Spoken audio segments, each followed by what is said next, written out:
балдарга дайыма дуа кылыш керек. Туган, бу дүниені эле сурай бербең, балдардын иманын сураңыз, динин, такыбалыгын, ахиретин сураңыз. Сөзсүз. Ибрахим пайгамбарлар балдарына дуа кылат эле.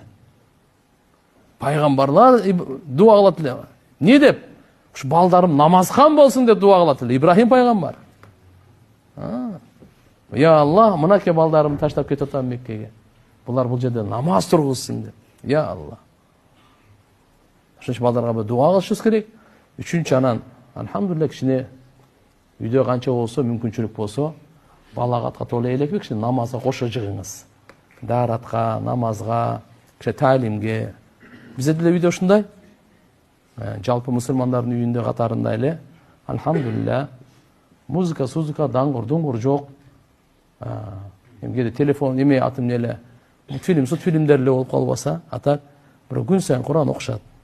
Эртең менен сабакка кетерден алдын алардын ошол Кураны